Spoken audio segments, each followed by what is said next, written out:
এত দেরি করলি কেন মা? আয় আমার সাথে ভেতরে।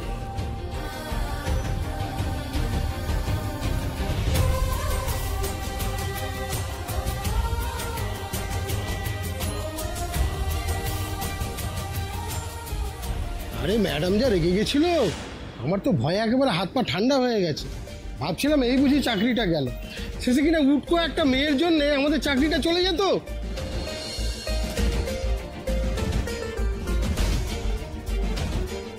এই যে হরিহরদা, আরে বাবা কর্তাবাবু সকলকে খেতে ডাকলেন, সবাই চলো তাড়াতাড়ি এসো। যাক বাবা, তাহলে সব কিছু ঠিকঠাকই আছে। আরে কর্তা মায়ের আজকে মৃত্যুবার্ষিকী, আর আমাদের বলবে না? চল চল চল চল চল।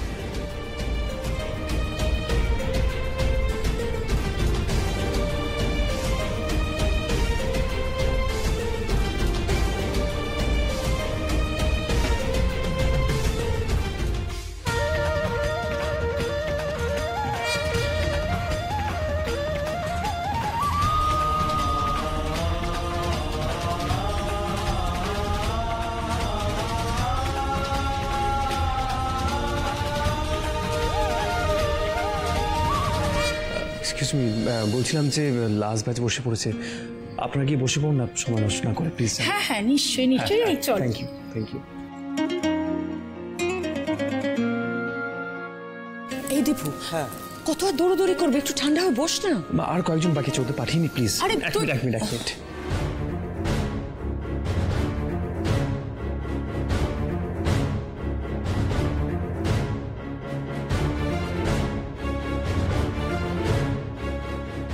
কি করবি রে দিদি, অফিসের লোকগুলো তো লাস্ট ব্যাচে খেতে বসে গেছে। এখন যদি তুই দৃপ্তকে শরবতটা না খাওয়াস, তাহলে প্রমাণ করবো কি করে যে ওই বিষটা আসলে ওই লোকগুলোই মিশিয়েছে? আরে ওরা চলে গেলে তো ওদের ফাঁসানো যাবে না। হ্যাঁ হ্যাঁ, সেটাই তো ভাবছি, বুঝতেও পারছি যা করার আমাকেই করতে হবে, এখন আর হাতের সময় নেই, আমাকেই করতে হবে। দেখি শরবতটা দে, শরবতটা দে দে।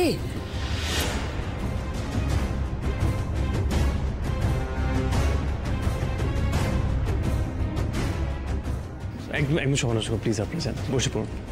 ওকে। এই যে দীপ্তবাবু, ব্যাপারটা কি? হ্যাঁ, সব অতিথিরা চলে গেছে, অনেক অতিথি আপ্যায়ন হয়েছে, এবার এটা খাও।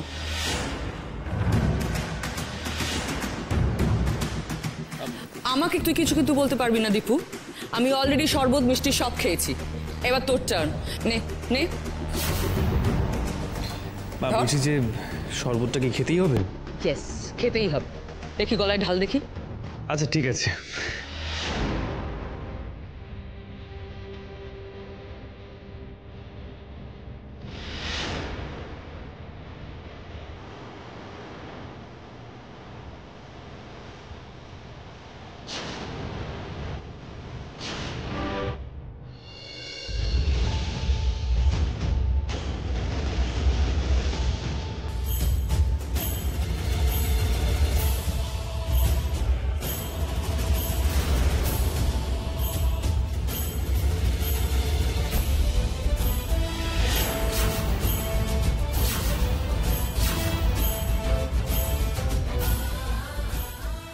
কি মা ঠাকুরন কোথায় গেলেন?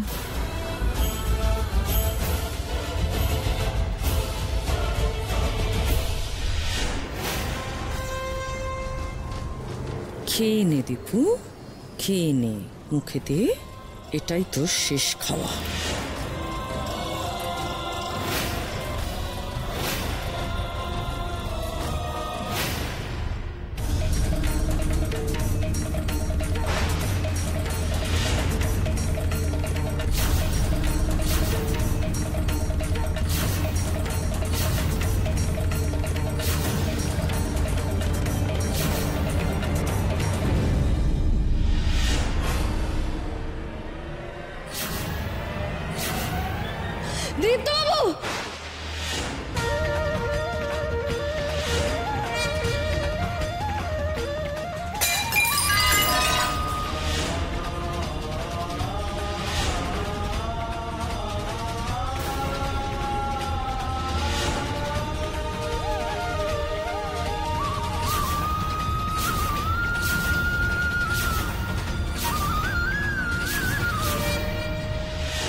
এ তো সেই মেয়েটা যে আমাকে বাঁচিয়েছিল।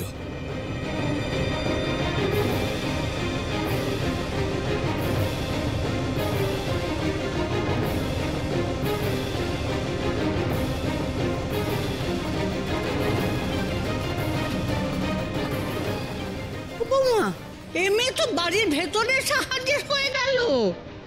এই, তোমার এত বড় সাহস, তুমি ড্রয়িং রুমে ঢুকে পড়েছো? তোমাকে না আমি বেরিয়ে যেতে বললাম, তারপরে তুমি। আপনার দারোয়ানেরা আমাকে বের করে দিয়েছিলেন, কিন্তু আমাকে উনি বরণ করে নিয়ে এলেন, তাই তো আমি এখান অব্দি আসতে পারলাম।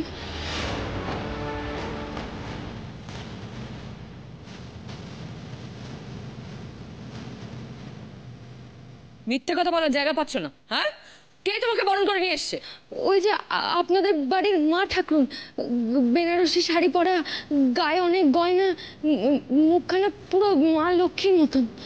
আমাকে উনি নিজে গিয়ে নিয়ে এলেন, বাড়ির সদর অব্দিও ছিলেন। তারপর যে কোথায় গেলেন, আমি যে বাড়ি যে পা রাখতে যাবো তখন দেখি উনি আর নেই।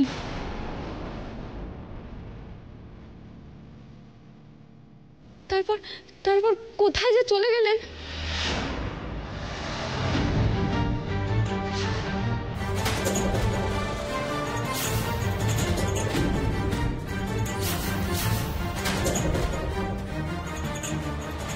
কি হলো? থামলে কেন? বলো, কে তোমায় নিয়ে এসেছে?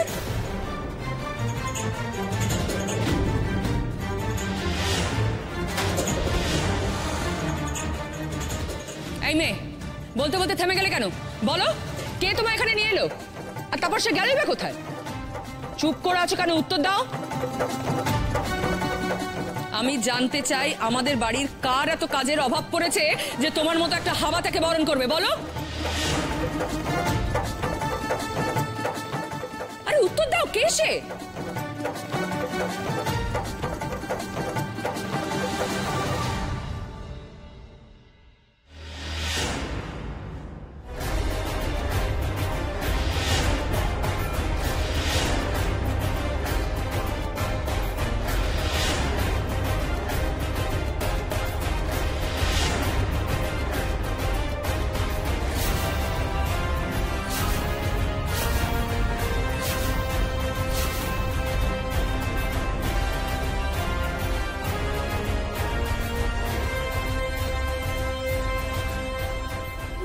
উনি উনি আমাকে বরণ করেছেন। কি বললে? উনি উনি তোমায় বরণ করে এনেছেন? তুমি সত্যি বলছো? তুমি ঠিক দেখেছো তো? সত্যি বলছে কি মিথ্যে বলছে সেটা আমি বুঝবো, তোমাকে বুঝতে হবে না। তার আগে বলো, তুমি এখানে কেন এসেছো? তোমাকে না মা বলেছেন এইসব ছাইপাশ খেয়ে বাইরের লোকের সামনে আসবে না? বাইরের লোক কোথায়? এখানে যারা আছে না, তারা আমার এই ছাই পাশ খাওয়ার সঙ্গে পরিচিত। আমি আসতাম না, বিশ্বাস করো, আমি আসতাম না। রঙ্গনাথ আমাকে পাহারা দিচ্ছিল যাতে আমি এখানে আসতেই না পারি। কিন্তু এই মেয়েটার চিৎকার শুনে আমি আসতে বাধ্য হলাম। এই সরদা, কি কি বললে তুমি? হ্যাঁ, আরেকবার বলো। এই দিদি ভাই নিজে তোমাকে বরণ করে নিয়ে এসেছেন? হ্যাঁ, খামোখা আমি মিছে কথা বলবো কেন? আমি দরজার বাইরে ছিলাম, তখনই উনি এলেন।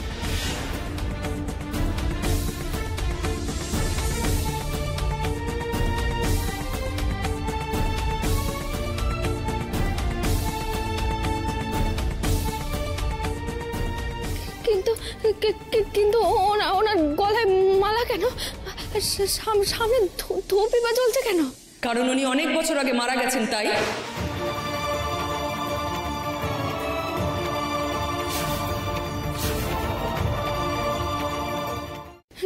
না না, তা কি করে সম্ভব? উনি এর আগেও এসেছিলেন আমার কাছে। আমি মন্দিরে পুজো করছিলাম, তখন এসেছিলেন।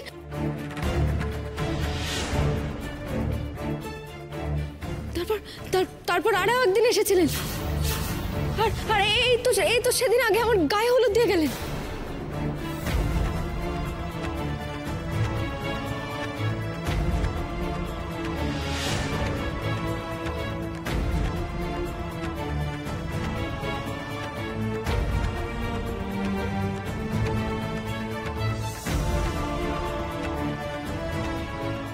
আর উনি তো বলেছিলেন যে আমার ছেলেকে। চুপ করো, একদম চুপ করো। শুরু হয়ে গেলে তোমার বুঝছো কি? আমার মৃতা মা তোমার গায়ে হলুদ দিয়েছে, তোমাকে বরণ করে বাড়িতে নিয়ে এসেছে। সব মিথ্যে কথা তোমার, সব তোমার এই মন গড়া কথা। গ্রামের লোকেরা ঠিক বলতো তোমার সম্পর্কে, বানিয়ে বানিয়ে সব কথা বলো বলো তোমাকে গ্রাম থেকে।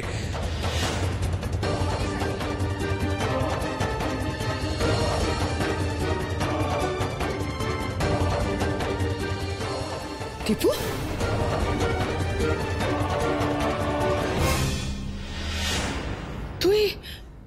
তুই মেয়েটাকে চিনিস?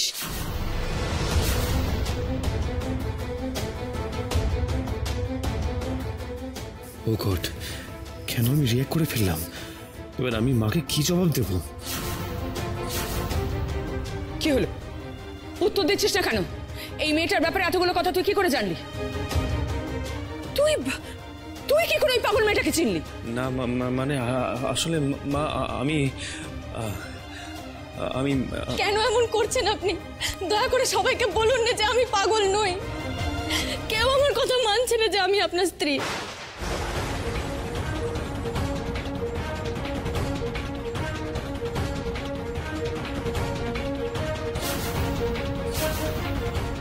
আচ্ছা, আমাকে স্ত্রী কইতে হবে না, আপনি অন্তত এইটুকু বলুন যে আপনি বেটা অস্বীকার করে চলে এসেছিলেন। তাহলে তো ওনারা বিশ্বাস করবে যে আমার আর আপনার বেটা হয়েছিল। আপনি আমার ত্যাগ দিয়ে চলে এসেছিলেন। আমি এখানে আপনাকে বিরক্ত করতে আসতাম না, বিশ্বাস করুন। আর কোনো দাবি বা অধিকার জানাতেও আমি আসিনি। আপনার বাবা কয়েছিল আপনার কোনো বিপদ দেখলে আমি যেন ছুটে আসি। ওনার ফোন নম্বর দিয়ে। Phone number? বাবা তোমাকে ফোন নাম্বার দিয়ে এসেছে?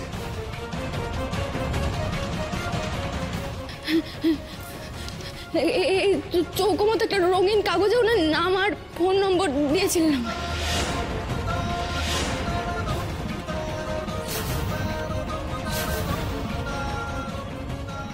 বাবা, বাবা, বাবা,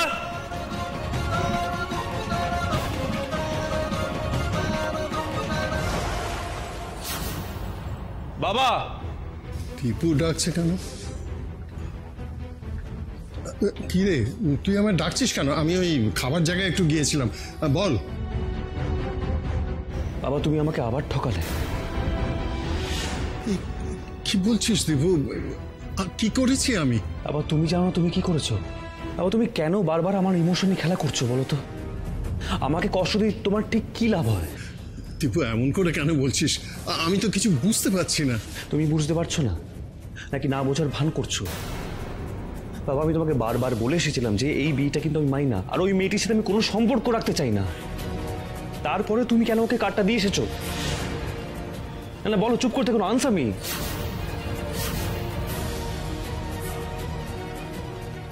যে কারণে আমি জোর করে তোকে বিয়ে দিতে বাধ্য হয়েছিলাম, ঠিক সেই কারণেই আমি ত্রিনয়নীকে ওই কার্ডটা দিয়ে এসেছিলাম। কিন্তু একথা তুই কি করে জানলি? বাবা, তুমি আমার থেকে সবটা লুকিয়ে রাখতে চেয়েছিলে, কিন্তু পারলে না। বাবা, ওই মেয়েটি আমাদের বাড়িতে চলে এসেছে, বাড়ির সবার সামনে সবটা বলে দিয়েছে।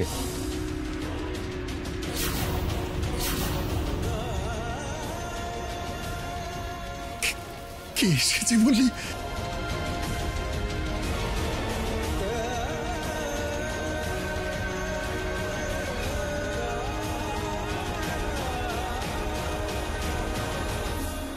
দিদি, পরিস্থিতি কিন্তু ভালো নয়। আমার মনে হয় মেয়েটার সত্যি কথাই বলছে।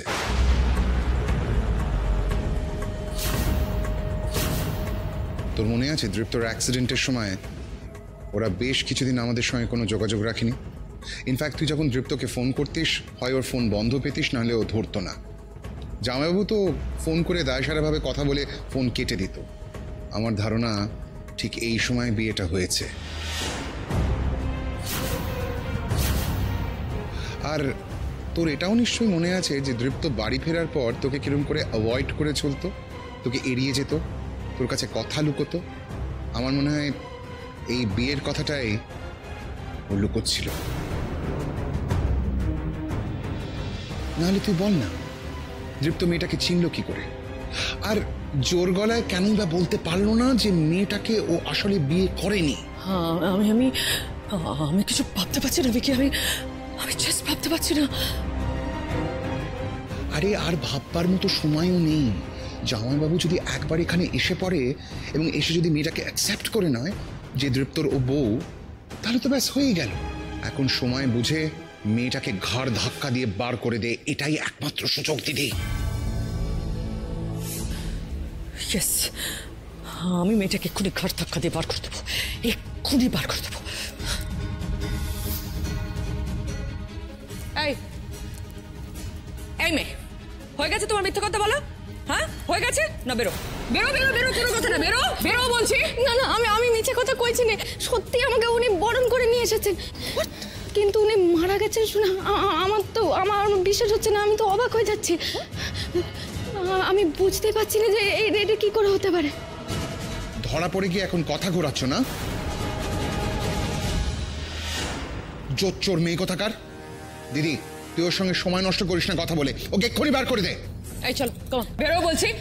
কোথা থেকে উড়ে এসে আগডুম বাগডুম বকে চলেছে, ননসেন্স। গেট আউট, বেরো। আমার কথাটা শুনে আমি মিথ্যা। চলো বাবা।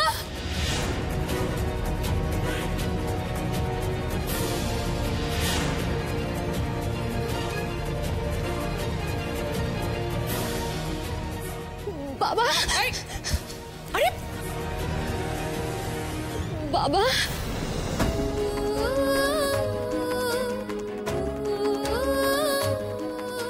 ত্রিনয়নী, তুই এসেছিস মা?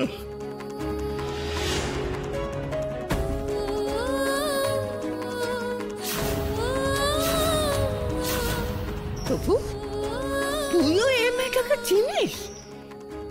এই যে বারবার বলছে দাদু ভাইয়ের বউ।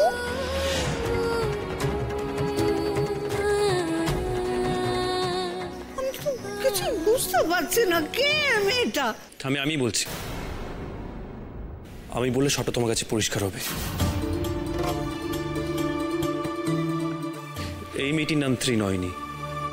মাধবপুরে যাওয়ার সময় আমার অ্যাক্সিডেন্ট হয়েছিল, তখন এই মেয়েটি আমাকে উদ্ধার করে ওখানে স্থানীয় হাসপাতালে আমাকে অ্যাডমিট করে দিয়েছিল। বাবা হঠাৎ সিদ্ধান্ত নিল যে এই মেয়েটির সাথে আমার বিয়ে দেবে।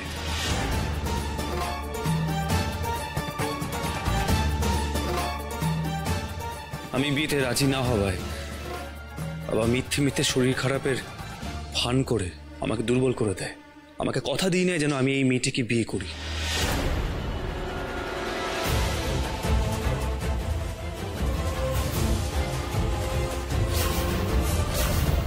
আর আমি বাবার কথা রাখতে শুধুমাত্র এই বিয়েটার আচার পালন করেছি মাত্র। আমি মন থেকে এই মেয়েটিকে স্ত্রী হিসেবে কখনো মানিনি।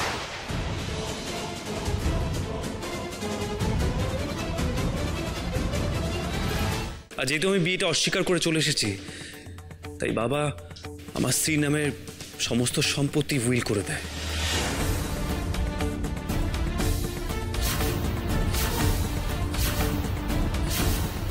আর মেয়েটাকে এখানে ডেকে নিয়ে এসেছে।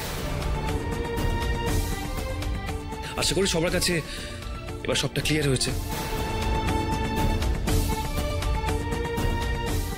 কিন্তু বাবা, তোমার এই প্ল্যানটা কোনো কাজে লাগবে না। তুমি কি ভেবেছ আমার স্ত্রী সম্পত্তি পাবে বলে সম্পত্তি লোভে আমি মেয়েটাকে স্ত্রী হিসেবে মেনে নেবো? কখনোই না। তুমি আমাকে এতদিন ধরে ভুল চিনেছ। আমার সম্পত্তির প্রয়োজন নেই।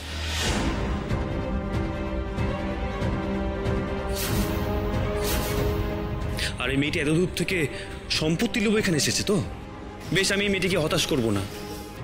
আর তার জন্য ওকে আমার স্ত্রী হিসেবে মানতে হবে তো বেশ। ত্রিনয়নী আমার স্ত্রী।